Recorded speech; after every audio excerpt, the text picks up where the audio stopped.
E agora a perspectiva é começar reuniões na casa para ver o cenário, caso se confirme, dessa eleição indireta, né? Para mandar tempão, e a Assembleia deve começar a definir aí como é que isso vai acontecer. Bruno, eu vi uma entrevista do deputado e presidente da Assembleia, Ezequiel Ferreira, onde ele sinaliza que qualquer atitude da Assembleia só poderá ser tomada a partir da vacância. Porque para você definir as regras da eleição indireta, você precisa ter a vacância e esses cargos, de fato, desimpedidos. Ele cogitou, inclusive, a possibilidade de assumir, apesar do entendimento de alguns de que o fato de ele assumir tornaria ele impossibilitado de disputar outras funções que não fossem do governo do Estado. Eu acho que não faz sentido esse entendimento, porque ele assume de uma forma especificamente para conduzir um processo de condução de um novo governador ou governadora. O fato é, novidades a gente só vai ter a partir do dia 4 de abril, que é o prazo de desincompatibilização.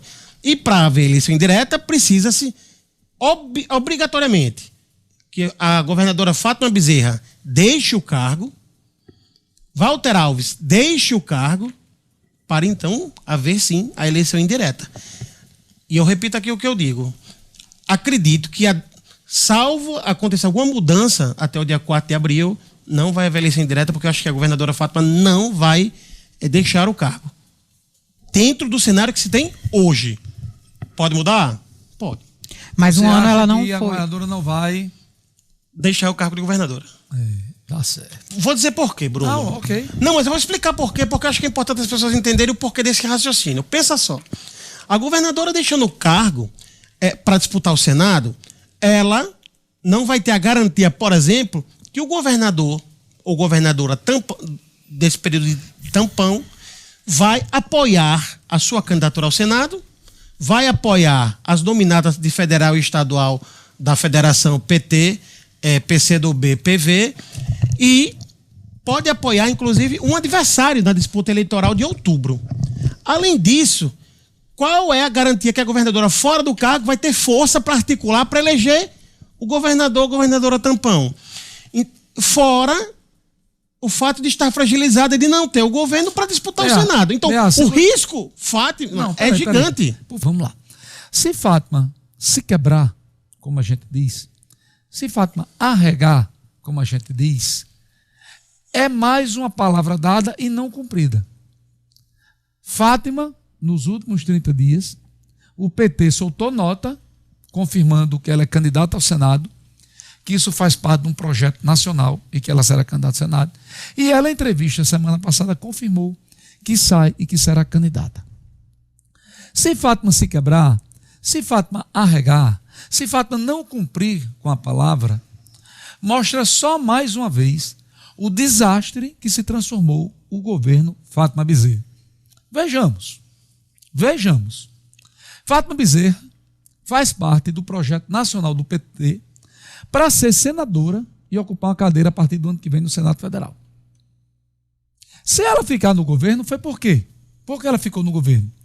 Porque simplesmente o vice dela não quis pegar bomba, não quis assumir o Estado, que não tem condições de cumprir o básico. E 3 meses antes, além de ser ineto o que ele fez, 3 meses antes, ele rompeu com a governadora, deixou os carros à disposição que ele indicou para ela exonerar e já fechou coligação com o adversário político dela, que não mede uma palavra para dizer que ela é um desastre administrativo. Não só fechou apoio a esse candidato, como colocou o partido que ele é presidente e teve um mandato prorrogado até 2027 nesta coligação e já indicou o vice, o deputado estadual Armando Moraes, que era deputado da base do governo Fátima. Veja o tamanho do desmantelo.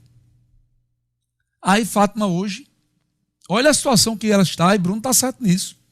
Se ela sair, o bicho pega. Se ela ficar, o bicho come. Se ela ficar, porque vai ter receio de ser penalizada extraordinariamente, porque não vai ter quem defenda seu legado, não vai ter quem defenda suas ações, não vai ter quem proteja ela juridicamente, que é o maior pepino, e ela passa a ter uma insegurança política monstruosa para ganhar a eleição para o Senado. Aí ela fica. Porém, ela vai conseguir ser uma governadora pior do que ela vem sendo já. Pior do que ela vem sendo. Se ela sai, e quem vai assumir? Quem vai ganhar a eleição na Assembleia? Porque o governador tampão ela não vai conseguir eleger. Vejamos. Tem 3 pré-candidaturas ao governo. Álvaro Dias tem hoje, na sua base de apoio ao governo, de 8 a 10 deputados hoje. Alisson Bezerra tem uns 5 a 6 deputados hoje, na base de apoio. Só já dão 16.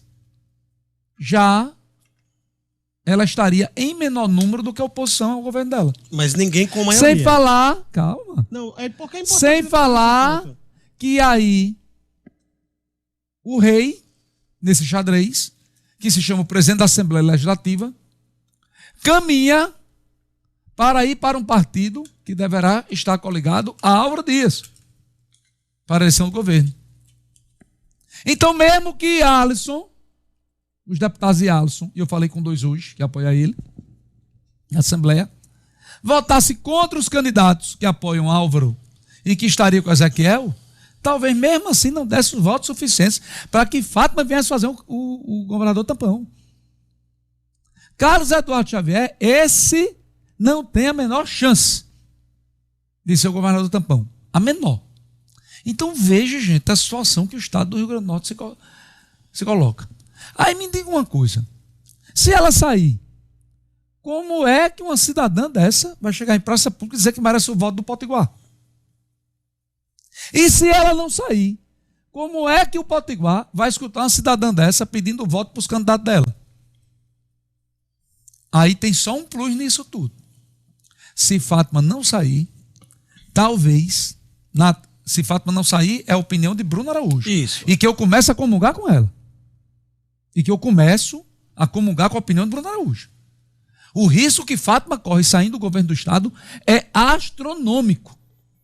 E aí pode acontecer uma reviravolta, que seria o senhor Luiz Inácio Lula da Silva chegar para a Natália Bonavides e dizer a Natália Bonavides: você vai ser candidata ao Senado. Preciso de você. Eu preciso da sua candidatura ao Senado.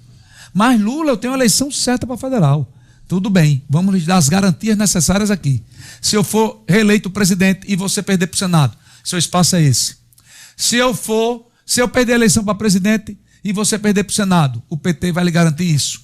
Se eu ganhar para presidente e você ganhar para o Senado, eu lhe dou isso. E aí, amigo, Natália vai ter que ir para o fisiologista, porque ela não é menina. Ela vai abrir mão da eleição certa para deputada federal. Aí pode acontecer isso de Natália cair para cima. E Natália hoje teria mais facilidades para a eleição do que Fátima.